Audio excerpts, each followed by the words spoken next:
Bat ট্যাট উল্টাপাল্টা ধরি, please আমাকে ট্রোল করবেন না। আমরা তো আসলে কেউই প্রফেশনাল ক্রিকেটার না। আই এম রিয়েলি এক্সাইটেড, কি খেলবো জানি না, চেষ্টা করব ভালো খেলার। মাঠে গড়াচ্ছে সেলিব্রিটি চ্যাম্পিয়ন্স ট্রফি, এই বিষয় নিয়ে আলোচনা করব আজ একজন অভিনেত্রীর সাথে। তিনিও এবারে ট্রফিতে যুক্ত হচ্ছেন, অর্থাৎ খেলার মাঠে থাকবেন। তিনি আর কেউ নন, মারিয়া শান্ত। মারিয়া, খেলার মাঠে তো আপনাকে এবার দর্শকরা দেখবে, সবসময় টিভি স্ক্রিনে দেখেছে, কেমন লাগছে? খুবই ভালো লাগছে, সবাই কাছের মানুষজন আছে, খুব ভালো লাগছে। আই এম রিয়েলি এক্সাইটেড, কি খেলবো জানি না, বাট ভীষণ এক্সাইটেড, মজা লাগছে অনেক।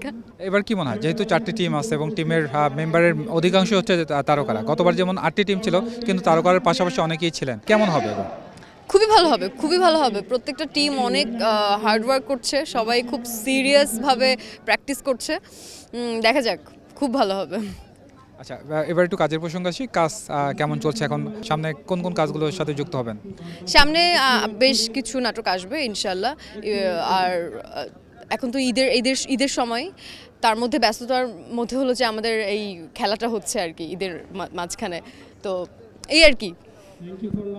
সেলিব্রিটি চ্যাম্পিয়ন্স ট্রফি, বা তো নামটি পরিবর্তন হয়ে গিয়েছে, কারণ আয়োজকও ভিন্ন, নামও ভিন্ন, সব কিছু মিলিয়ে সবাই বলছে এবার আয়োজনটি ভালো হবে, কারণ এবার ইনডোরে হচ্ছে না, আউটডোরে হচ্ছে। মানে টোটালি একটি টি-20 ম্যাচের মতোই একটা এনভায়রনমেন্ট তৈরি হয়েছে। মানে এই ধরনের এনভায়রনমেন্টে খেলার অভিজ্ঞতা কেমন হবে, বা আপনি কতটুকু এনজয় করছেন বিষয়টি? আই এম রিয়েলি এক্সাইটেড, কি খেলবো জানি না, চেষ্টা করব ভালো খেলার। আর সবথেকে বড় কথা, যদি খেলতে নাও পারি, উল্টাপাল্টা কিছু খেলে, মানে ব্যাট ট্যাট উল্টাপাল্টা ধরি, প্লিজ আমাকে ট্রোল করবেন না, অভ্যাস তো নেই। আচ্ছা, আমরা বরাবরই দেখেছি যে ভাইরাল হওয়ার জায়গায় কিন্তু ক্রিকেট লিগ, যে গতবার এটাও ছিল, মেহজাবিন থেকে শুরু করে অনেকেই ভাইরাল হয়েছে তাদের হয়তো ব্যাটিং বা বোলিংয়ের বিষয় নিয়ে। এই বিষয়টি আপনি আসলে কীভাবে দেখেন, যে আসলে ভাইরাল হওয়ার জন্যই কি তারা এরকম খেলছেন, নাকি এমনিতেই এরকম হচ্ছে?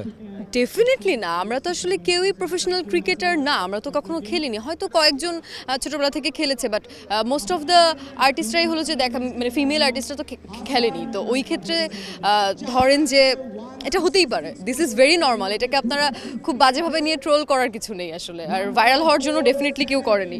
হ্যাঁ, সবাই খেলা দেখেন, সবাই অনেক মজা পাবেন, কারণ আপনাদের সবার প্রিয় তারকারা খেলছে, অনেক পছন্দের মানুষজন খেলছে, এই তো।